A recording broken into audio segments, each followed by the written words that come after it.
Okay, so we're just gonna open it up for a few questions. I've got a few questions first, which I'd like to pose to the group. Just in case you missed it, my name's Andrew Lowe, so I'm director of the Environment Institute here at the University of Adelaide, and we're delighted to be able to help host this event today. And it's really fantastic to hear about the amazing work being done at Arid Recovery. I have to say, it's probably one of the best examples I've seen of what we might call now rewilding, which is bringing back species that have gone to the brink of extinction in many parts of the continent, and those have been brought back in a particular location. And I think obviously, that doesn't occur without hard work, and hard work that's sustained over a period of years to be able to get these kind of outcomes. And I think the other important ingredient to this project is the partnerships that exist behind the project. So, Graeme, I'm going to look to you first because you actually haven't given us a presentation today. You are Graeme Finlayson, Healthy Landscape Manager for Bush Heritage, but Bush Heritage are an important partner within the Arid Recovery Project. So, what's the value of partnership among organisations for delivering arid recovery? Yeah, thanks for the introduction, Andy. So Bush Heritage operate on a nearby property Bonbon Station to Arid Recovery, as well as a couple of other stations out in the rangelands. And our approach to conservation is open landscapes. So it ties in really nicely with the overarching mission of Arid Recovery to see some of these species back into the open landscape. Our model is about working with everyone in the community out there, so strong emphasis on Indigenous partnerships, similar to what we've heard about today with the Cookatha mob. And so we work closely with traditional custodians where we work, and we're looking at opportunities to have positive conservation outcomes across broad areas of the landscape out there. So about 8 years ago now, I think the partnership formally commenced, and at that time, with the booming bettong population that Peter mentioned, there was sort of, I guess, a few ideas as to how we could deal with that many bettongs, and one of them was to look at other places nearby that potentially could be used as reintroduction sites into that broader landscape. And that was, I guess, the start of the partnership. And there was a push to try and do a reintroduction over there, but it never happened because of some of the trends we've seen in the bettong numbers and a number of other factors as well. But since then, we've looked at a lot of research partnership opportunities, so looking at projects that move towards that open landscape conservation outcome. Great, thanks. And I think Aaron, might go to you next. So, the delivery of the outcomes here is really important. That partnership base has been mentioned a few times. How's that working for the Cookatha community in terms of delivery of perhaps the outcomes you're seeking for this landscape? Um, yeah, Oh, yeah, I he's got already the. mic'd up. I'm already He's all over it. old hat at this now. So, um, I guess one of the things that I really missed, or which I didn't cover, a big objective for us is, or a primary objective for us is returning the pasture or the land to what it was prior to pastoralism, prior to settlement, basically. One of the big things we know as pastoralists is they're hooved animals. They compress the soil. What we're missing at the moment is that porosity in the soil, that the burrowing marsupials, insects that they bring, right? So that we see when the revegetation, we've had the recent rain events, how the land retains the moisture, and how well it bounces back when there is vegetation there. There are places where you can go to where you can literally feel a different moisture in the air just because of the vegetation that's around, and it's like that all, it retains that. So that porosity in the soil, if we can get that back there, so that those rain events, the land can really take advantage of it, and bounce back. We're just trying to give our land a chance to to recover, basically. And the hope is that we can get it back to restore a lot of it to what it was, and that's ultimately where we want to be. And that's why the relationship with ARID and the university is so key, because we need the land. The land needs people. It's not shutting the gate isn't good enough. We tried that for 7 years. It was pretty good, but and you guys are rowing the same boat. It's you got to actually do stuff as well. You got to complement it. So good. Thanks. And I guess you're talking about, a process of reverse ecological engineering, bringing back these animals, as you said, the burrowing marsupials, to increase aeration and then water take up in the soils. Also things, although stick nests ultimately went locally extinct, also that ground cover is really important. Taking off the hooved animals, so you're not getting compaction and recompaction. This requires a lot of coordination around that. And Katherine, I think to you as well on the partnership question. So obviously there's a number of partners been involved here with arid recovery.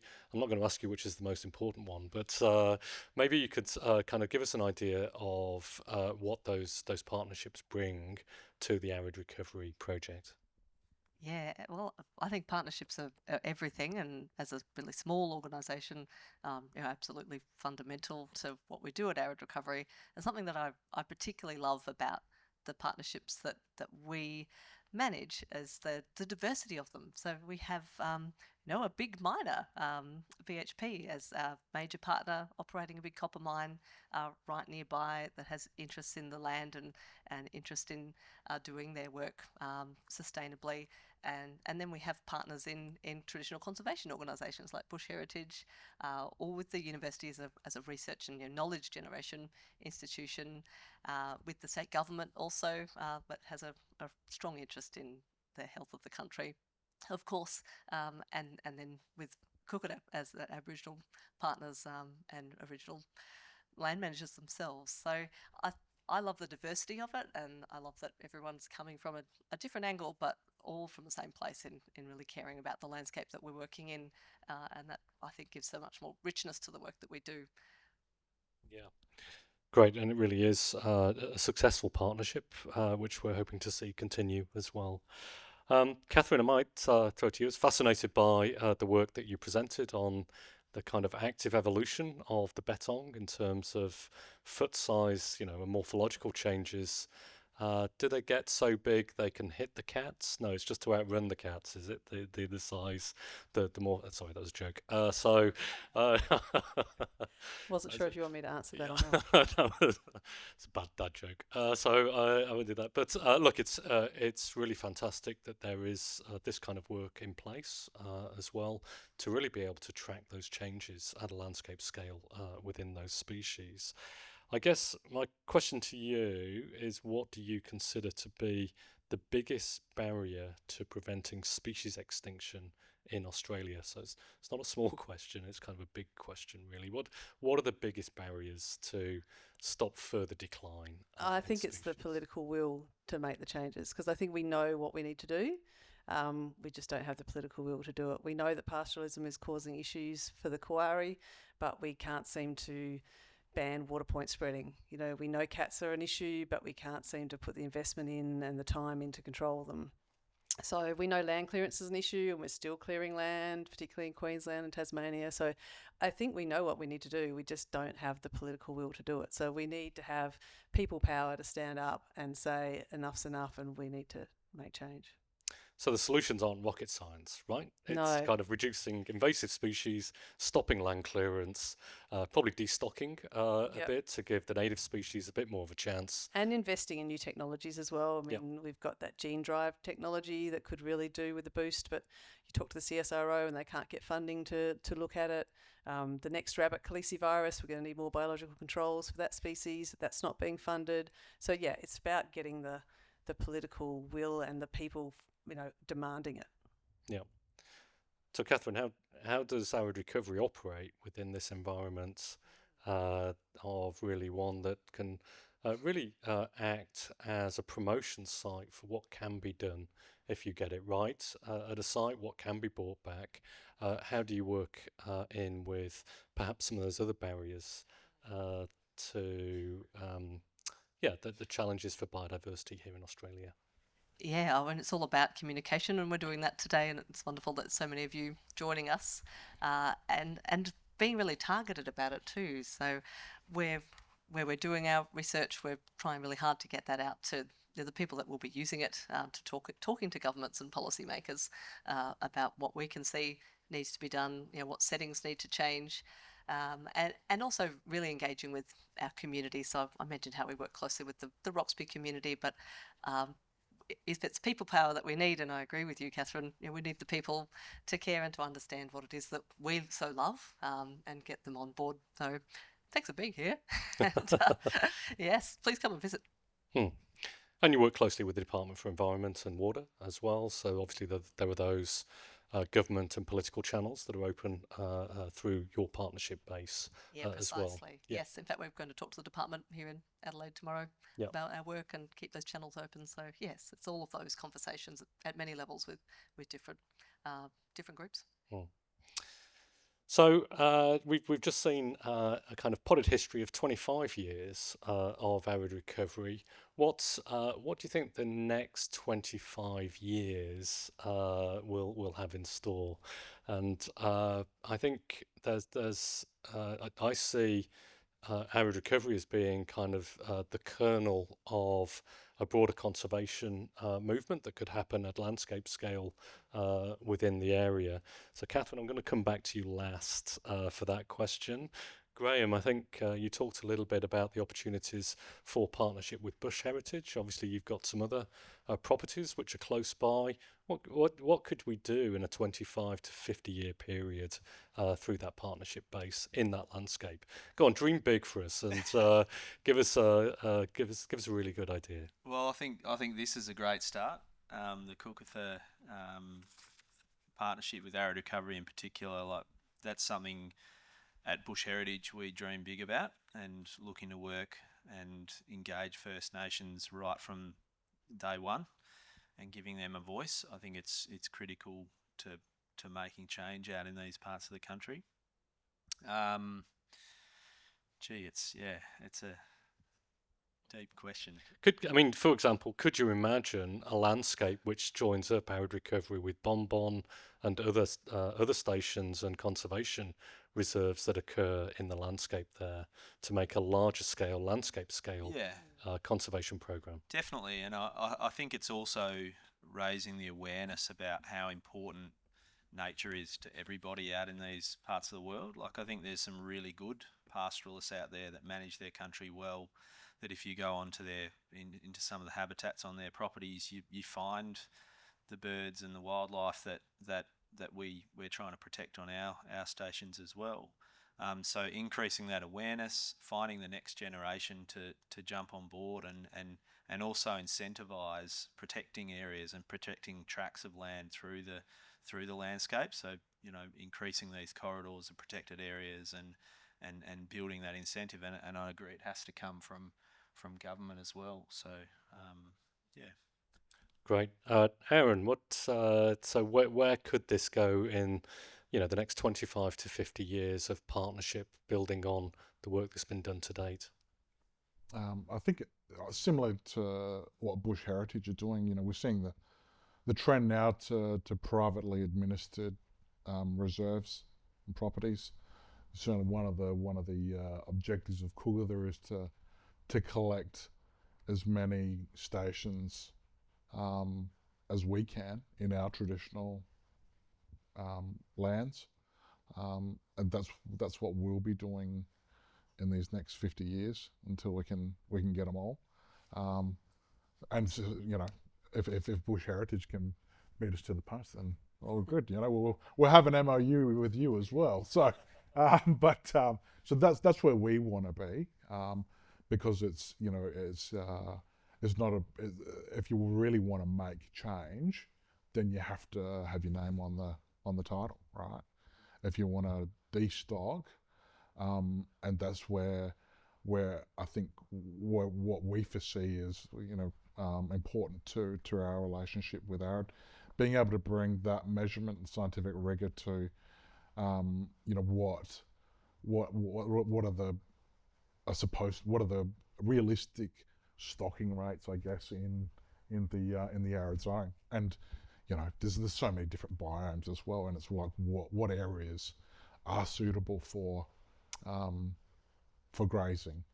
And I think it's without a doubt it doesn't, grazing above Goyder's line doesn't include sheep, right? That's just how it needs to be. But going forward, then it's also about water stewardship then, and how can we, I guess, provide opportunity for the animals and the vegetation to re-establish itself as well. And what can we do? What activities are going to give us the best value for money going forward to achieve those goals? Yeah. And I guess that's an appealing picture, right? It's one of integrated land management, management at a landscape scale. I mean, if we consider that arid recovery is probably about 100 square kilometres, but in terms of linking up with the other land holdings around, you're talking 5 to 10 million hectares of size. You're talking about a sizable chunk in the centre of the state that could actually be, and that's recovery. You need recovery on that scale so that these ecosystems can be self-sustaining for the future. But Aaron, you also mentioned kind of scientific research, and I think Katherine, I'd like to come on to you. Kind of, I love the story of the Felixer. I think it's been, even though they probably are quite expensive and maybe not deployable in all locations, what would you like to see in the next 25 to 50 years? There might be some opportunities for research, but you've probably got some broader thoughts as well for Well, this. it's not really research, but I'd really like to see better integration of land uses. So one of the reasons we set up arid recovery was to show that mining and conservation can go hand in hand, and you can have resources from mining supporting conservation initiatives. So I'd like to see pastoralism and tourism and Indigenous land use and mining and conservation all working together to have a conservation outcome. And I think that's possible. What we're seeing at the moment is conservation organisations buying up little postage stamps and running their own thing, and then pastoral stations doing their own thing. And I'd like to see a better integration, because the arid zone needs a broad scale approach. But we are also working under the threat of climate change, and our temperatures are going up and our aridity is going up in the arid zone. So we're going to be really battling to make sure we can get these animals to keep surviving these really horrendous droughts and high temperatures. So I love that image of kind of a landscape that's managed for different intensities of land usage. So you've got locations, there's conservation throughout, but you've got different patches, you've got ecotourism, you've got traditional usage, and also pastoral usage as well, integrated at a landscape scale. That's a great opportunity. Katherine, do you think we can deliver that in the next 25 to 50 years? I think we're well on our way. I think the model that we've been working on here shows that you can bring these diverse land users together, and that you can rally them around this cause. And I think, I guess that sort of 25, 50 years in the future thing, I would love for there to be quolls getting into people's chicken coops in Roxby Downs. And I'm sure that'd be a bit sad for those chickens, but for the community, be delighting in the fact that those animals are back, and bilbies roaming around Lake Mary, some of the lakes on Coorgoodah country, and for everybody to own that success, to see those animals back in the landscape, and all of the other greater benefits to the ecosystem that come with having achieved that, bringing those iconic animals back into the system. And I guess we do have to come on to, what are the opportunities to actually support endeavours like this? I mean, mixed land use, like integration of grazing and others, obviously provides revenue back into the system, opportunities for ecotourism. I mean, I guess there are also opportunities for carbon markets, and also hopefully biodiversity certificates as well. That properties and landscapes like this could actually then be eligible for I think carbon markets have probably received a bit of a bad rap recently in terms of just being able to show that some of those credits that have been issued have eventuated in carbon that's been sequestered into systems. But we work a lot in the arid lands, and there are plenty of opportunities to demonstrate that that type of carbon sequestration does occur and does occur successfully. It's probably just a case of monitoring those outcomes and linking that back to the issuing of carbon credits. Is that an opportunity that you see for arid recovery around linking with some of these market-based instruments? I think so. I mean, it's still in its nascency in a lot of ways, especially in terms of biodiversity markets. But yeah, I can see that potential. But again, it has to be scalable. So I guess within our 120 square k's of arid recovery, we've seen recovery of a whole lot of biodiversity for sure. And but I guess that's still such a small scale piece, and obviously our goal is to work more broadly, and working with other land users. Potentially that coalition, I guess, of different land users could come together under projects that are market driven and that fund that incentivise that work. So we're watching it pretty closely. It's exciting. And Graeme, did Bush Heritage dabble in that arena? We do, certainly over in Western Australia. We've got some revegetation projects on our properties that are tied into carbon projects. But equally, you mentioned the biodiversity certificates or nature repair market. I think there will end up being some incentives that potentially groups like ours will be turned to for advice around monitoring biodiversity and managing biodiversity. And so there's opportunities there potentially to work in partnerships with agricultural groups or more diverse land managers out in the region as well. Yeah, great. Okay, we're going to throw the question now to the audience. So happy to take some questions. Thank you from the audience. We've probably got time for 2 or 3 questions. Got one in the centre there and one at the front. We've got yes. If you wouldn't mind just giving your name, maybe the organisation, and then pose the question to me, and I can help direct it. Hi, my name's Rob Brooks. Work for myself for Fend for the Flora. I was just wondering what you might have done in terms of flora management to support the reintroduction of these species. It's a Katherine question, and I'm not sure which one. So yeah, I can start and you can finish. One of the best ways we can do that is managing the grazing pressure. So we do have thresholds for burrowing bettongs and kangaroos inside our reserve so that they don't get too overabundant. Once they get to those thresholds, they're removed into other parts of the reserve or outside the reserve. So that's one of the main ways we can try and minimise that effect of drought, is to just maintain that good vegetation condition, because we saw when the bettong numbers were high that we got deaths of plants and bark stripping, and so maintaining the health of those plants is really the only thing we can do. We can't really water. We do put some small soaks in there to sort of try and keep certain areas alive during really bad droughts and try and provide some green vegetation for animals, but it's not really a sustainable or large scale option.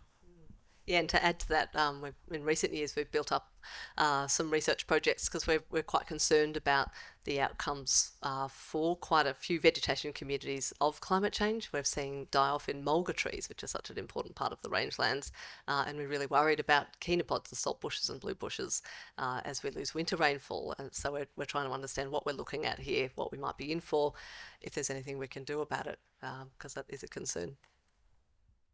Great, thanks for your question. And we had another one. Just stick your hand up, and then the mic will come through.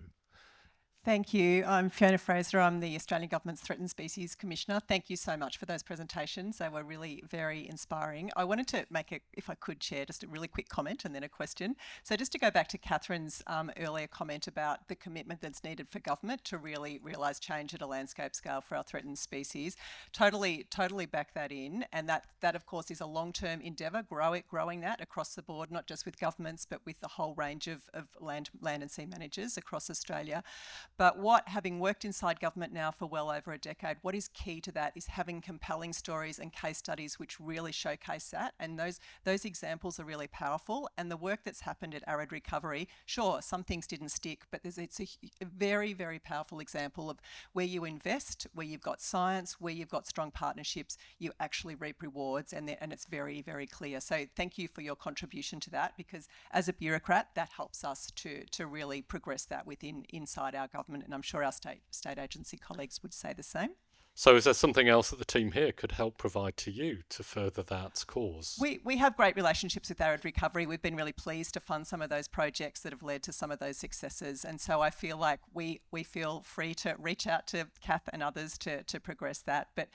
And you're good at showcasing your work as well. So more of the same is good when it comes to that. My actual question is a little different, and Pete touched on this in his talk. It's really it's about climate adaptation really, and the persistence of some of these species in this landscape, but where we look to for the future, given changes in climate and what that means for the arid environments. But really, this is a question for across the board, also for our alpine mountaintops and those sorts of things. So it's not a quick one to answer, but I know you have been thinking about that, and I'm interested in just some quick observations of yours. I can take that very quickly. Yeah, look, it's something we're thinking about really hard, Fiona, and the drought that was the death knell of the stick nest rats was a really moving experience that has then triggered a whole lot of research in this space. And in terms of managing safe havens like ours, or island ones, there's particular nuances to how we do that as we face climatic change, and we've been testing and trialling a range of different measures to try to adapt along the way. There's also a need to improve our decision making and have those early discussions about what are we prepared to lose, or what are we not prepared to lose, how much are we prepared to intervene, and so forth. And Katherine's also doing a whole lot of work on heat wave effects and trying to work out what the thermal limits of things are, and all of those things, and the work that others are doing around the country, I hope will sort of feed into the planning for how we do this work as we have a much tougher climate to work under. And I'll just add to that I think we need to find those refuge areas in the arid landscapes and really protect them. So places like Goyder's Lagoon, Kuntra Dune, any of those rocky outcrops like the Davenport Ranges, those areas that are going to be milder and cooler and wetter, and we need to make sure they're not overgrazed and they're not damaged, and we really need to protect them as a first step. Great. Any more questions?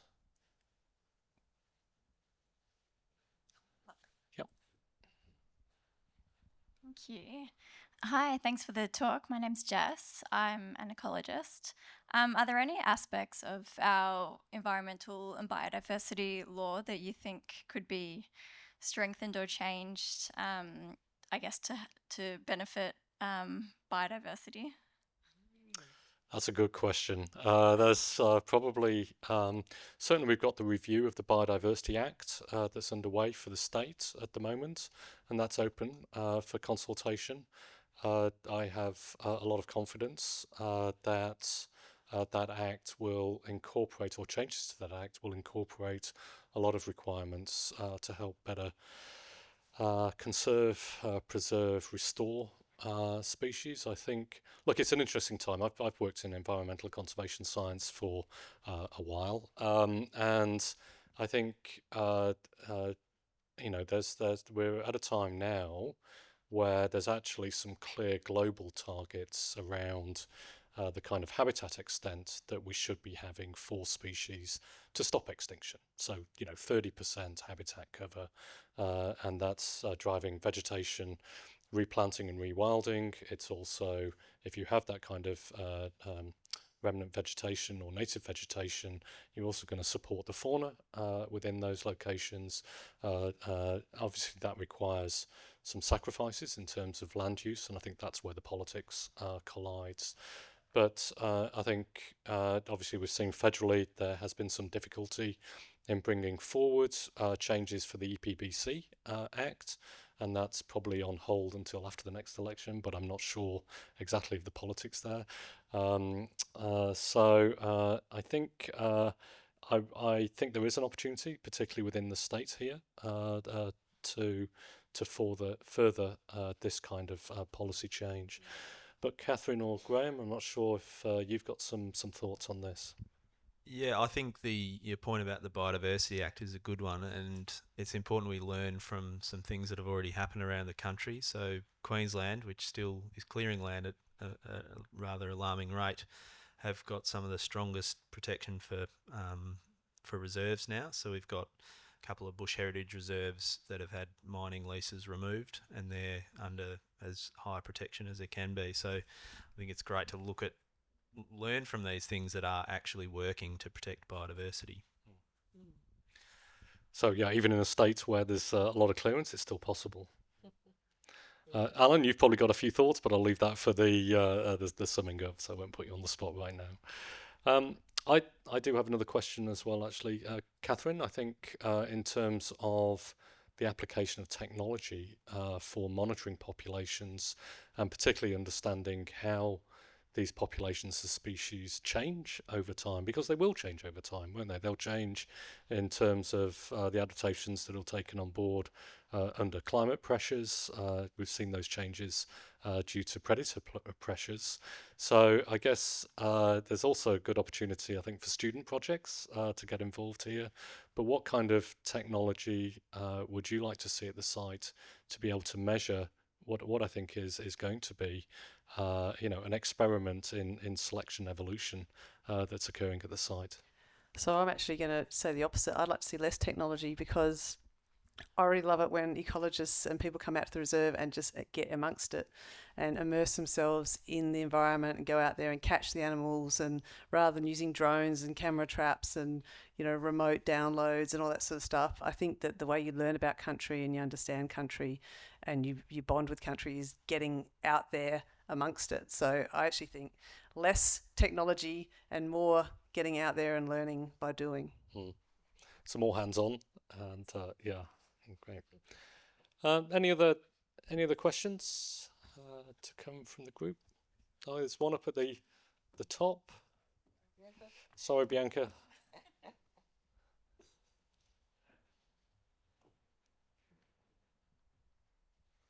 Thank you. I'm Carl Jones. I'm an independent researcher working on the Yellowbinna rufous grass wren. I was wondering if you're monitoring the mammals and that sort of thing. I was wondering if there was any monitoring of invertebrates in the reserve at the moment.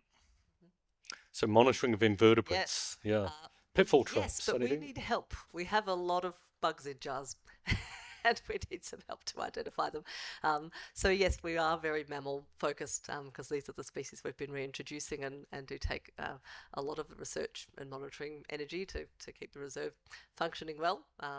But we would love to do more with some of those other groups, and it's something that we're looking for collaborators on. So come and find us after and tell us who we might be able to work with. We've got collections, but we would like to be able to work through them and analyse them.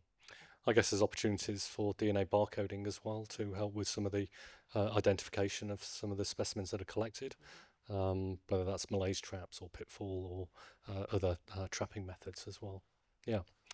Okay, I think, did any of the panel want to make any other comments or any other thoughts from the discussions that we've had today? I just, I guess the flip side with the technology, right, is this could be good. Yeah. So we want that, and what we're seeing in science now as well is a lot of people out of the labs, and they're doing computational stuff in front of the computer. I know how frustrating that is for a lot of traditional academia, but I guess for us then it is about putting up the drones and collecting all of that data and imaging, which relates to the Kookaburra landscape or to the arid landscape, and letting people have at it, and seeing what they can come up with, correlating it. We've got all these fantastic tools now, which can draw links, which our monkey brains aren't gonna do. So it's providing those opportunities then for young men and women coming up to do that and see what they can come up with. but similarly, it's, I guess, for the Indigenous perspective, smelling the air, and feeling the dirt between our toes, we take it for granted. But similarly, I do understand what it means for folks to get out there and experience the landscape and wake up to them big skies, and then just to the wonder that it inspires, and hopefully it'll inspire people to want to save it as well, in the similar fashion that we do. So a call for more people to be involved, whether it's the application of low tech or high tech. It's just getting people up there. Katherine. Yeah, I just looking around, and there's a lot of people here who have been involved with area recovery over the last 25 years. And one thing we haven't talked about, we talked about partnerships, but the people is really the main reason why area recovery has been successful. Like, a lot of effort by a lot of people. So you all know who you are if you are in the audience today, and hopefully that will continue long into the future. And also Kath, who's been with us for the last 8 years, I wanted to just thank you again for all of your amazing commitment. I think a round of applause there. There we go.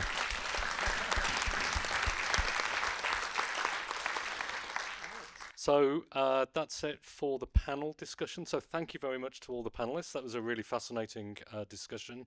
And thank you also to the previous speakers as well, which helped set that up.